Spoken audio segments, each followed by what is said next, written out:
According to a bank rate report, more than 75% of homes are unaffordable to the average first-time buyer.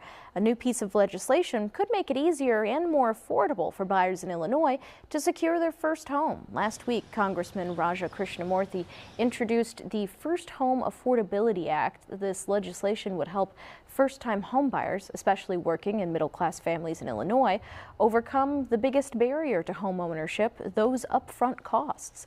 Now, this act would create a refundable tax credit up to $25,000 for these buyers delivered over the first 5 years of ownership for up to 10% of the purchase price of a home. When you are able to own your home and you're actually making payments that go toward building up the value of your investment, so to speak, you're basically encouraging saving at the same time that you are enabling people some housing security.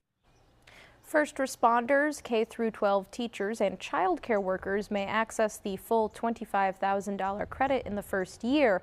Krishnamurthy says the act encourages people to be able to live near their work and then grow those industries. Coming up tonight, we'll hear from a Bloomington realtor on how tough that market is today and how this act could help home buyers get there.